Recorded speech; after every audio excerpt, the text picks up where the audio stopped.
Gather around. It's time for the show to begin. Ladies and gentlemen, this is... Hey everyone, my name is Jason. Hi friends, it's Desiree Josen.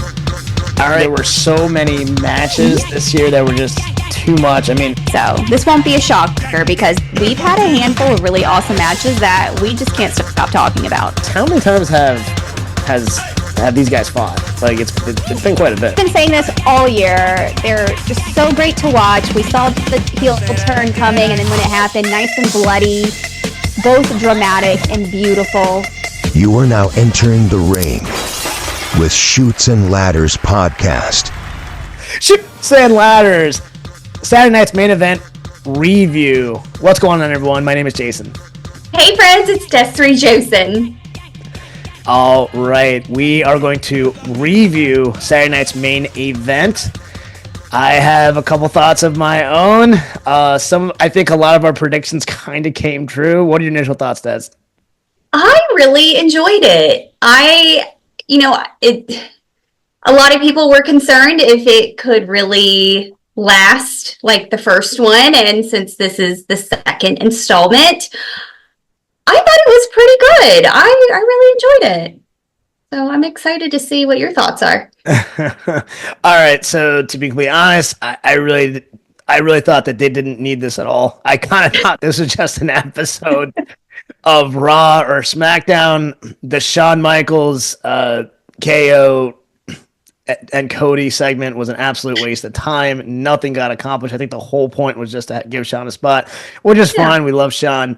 I thought that was a complete waste of time. We'll go over some of these matches right now. The first one I will say, Rhea versus Nia. What did you think about this match? I know how you think about Nia. I was thinking about this earlier today. I am kind of exhausted of seeing Nia going after everybody. And the whole thing is she lost to Tiffany, and then you would assume that she would go after Tiffany, and she doesn't, but instead picks Rhea.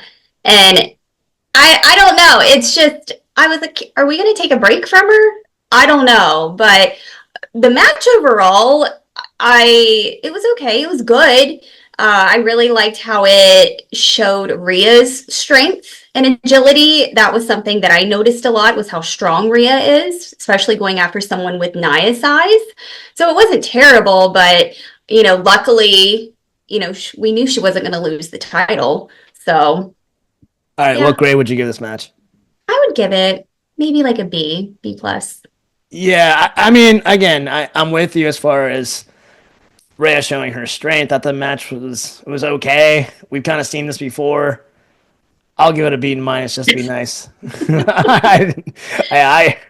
The entire event, the entire time, for every single match, I kept thinking this could have been on a Raw or SmackDown. I just thought the timing of this was off from the get-go, and same here. I know, and I feel like that's going to be your theme. But I enjoyed it, but I do get it because I think it's just because it's such a busy time of year where it's back-to-back stuff and if you look at it at the end of the quarter, they can't put it there because they have to get ready for Mania. So It's just, okay. no, I'm with you. It's just, and I get it. I get that aspect of it. It's just, I think they could have given Q1 a break, but they're contractually obligated to do it. So I get it. All right. Braun versus Sheamus. What are your thoughts on this? It was all right. It was good. They're just pushing Sheamus. One thing I did enjoy was Jesse Ventura's commentary on this, and the fact that when Braun came out and he was like, yeah, he's strong, he's aggressive. However, he is a Steiner, so that means 2 + 2 is 5. I just died laughing at that. So that just made my night for that. But these kind of shows, I don't feel like, especially with major PLEs coming up, no one's dropping a title. So it was decent. It was a good spear that Braun did as Sheamus was leaping off the step. So that was a good spot, and they teased it. But again, I think it was pretty good, like a B. Got it. Yeah, I'll go ahead and give it a B. I thought the actual match was okay. I'm actually with you. To me, the best parts of the entire night were Jesse Ventura and them giving shout outs to former competitors of main event. I thought that was Mhm. kind of cool with Yeah. Tully and Arn Anderson were Yep. there and Hacksaw and all that stuff. I thought that was kind of cool because again they're sticking with the retro theme, which I love. I'll give this a B, and yeah, let's just go ahead and roll on. So, all right. All right, Jacob Fatu versus Braun Strowman. All right, I'm just going to be fully transparent. This was by far the biggest disappointments of the night, but what do you think? Maybe I'm wrong. Okay, I wasn't expecting the DQ, and I knew he was going to go crazy on him and just be the typical Jacob Batu that he is. And believe me, if you see him in person and you can feel his hits, he uses his entire body. The ground physically shakes. I was there. But I just feel like it's overdone. I don't know. Like it was just excessive, but I know he was going with the crowd. The crowd loved it, you know? And then the internal bleeding and I mean, that was entertaining to me because, you know, color is always a lot of fun on WWE because it's not common.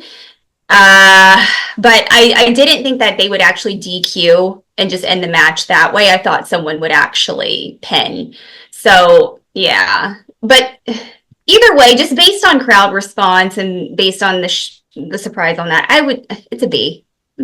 Okay, gotcha. I'm going to be harsh. I'm giving this a D. And I say that just because exactly what you just said. If they're trying to push Fatu, why not give him a clean job over Braun Strowman, who's not in any type of major storyline, a guy of his size? I didn't understand a DQ, which was basically a no contest. I mean, yeah, he took out Braun, cool, I get it, but he could have done that after he pinned him. So I thought creative messed up on this big time, especially if you're trying to push Fatu. And that was the thing is that's what I felt this entire build up to this is their big push for him. We even said it in our predictions episode. This was it. Yeah, and it wasn't. And Maybe they're setting up for something else. I hope not Rumble because I don't think that's a Rumble match. Same So, here, and I don't think so at all.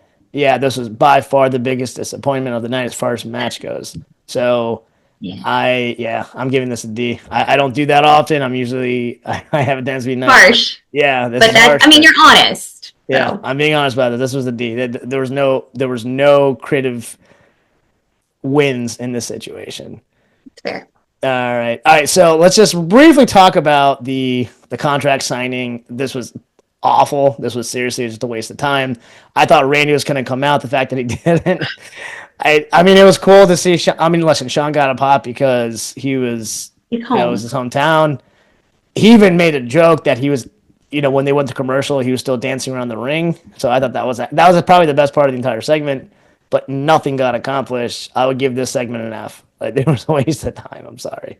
Okay, I'm biased just because it's Shawn Michaels. Shawn and Randy Savage are my two top wrestlers of all time. So anytime, obviously I can't see much, but anytime I can see Shawn back on TV, it's a win for me. So I got excited as soon as I heard his music come out. I gasped. And just because I love him so much, and I get it. I get it. And plus he's notorious for, his ladder match and his, it's Shawn. Yeah. I mean, I'm glad it was a quick segment because I didn't know how long they were going to drag it out. I was excited because I did predict him to do a Sweet Chin music, and he did. So that was charming. But yeah, I feel like there's just something about Kevin Owens that just doesn't do it for me. I mean, I love Shawn Michaels, but yeah, this was a waste of time. Okay. All right. Now we'll get positive because I actually thought this match was good. Gunther versus Jey Uso. We predicted our winner. I did think there was a slight chance that there could have been an upset. Didn't happen. What are your thoughts on this match? This is the one that I rewatched twice. I really liked it. And, Gunther... I called it. Remember I said that they were going to tease Jey Uso. Yeah. And that's the thing is Jey is a superstar. Like Jey is not only entertaining and the crowd loves him, and he's a fun person and a fun talent. However, he brings it in the ring and he's been showing it consistently and he can take on even bigger guys than himself. Like, look at what he did with Drew with his last match, and then looking, at Gunther. So that's my prediction there. And I see him taking on Gunther. So I'm going to say it. If a certain someone doesn't win Rumble, I want Jey Uso to win and go after Gunther. That'd be fun. That would really rock this crowd. I'll give this match an A-. Yeah, I'm going to give it an A. I really loved it. Yeah, for sure. And you know what? I called it as far as potential teasing. I think what they were really doing is gauging the reaction of the fans to see how much they would pop if Jey wins. I think there's going to be a world title. It's working. Yeah, 100% working. I think it's going to be a world title in the future. That's for sure. All right. What are your final thoughts? As much as I know you didn't love it, I thought it was, like you said, it's just an elevated Raw and SmackDown. So I was okay with it. I enjoyed it. It wasn't terrible. It wasn't the best thing I've ever seen, but it was good for me. So, overall B. Got it. Yeah, I'm gonna give this a C-. And I will say, I really do think that in the future, if they're contractually obligated to do a Saturday Night Main Event every quarter, I think this actually would have made more sense a week before, like Elimination Chamber, or a week after, or something like that, but not before Rumble. It didn't really set. I really thought it was gonna really set up Rumble more. It really didn't. But again, wasn't terrible. It was there. But they could have done all this on a Raw or SmackDown. But those are my thoughts. So yeah. It is. All right. All right. That actually wraps up this episode. We were nice and quick. What are your thoughts? Please DM us at the Chutes and Ladders. Like always, please like, share, and subscribe both on YouTube and Spotify. Once again, my name is Jason. I'm Desiree Josen. All right. Until next time, have a blessed day and a next blessed week. Bye, friends. Chutes and Ladders. Follow us for more content.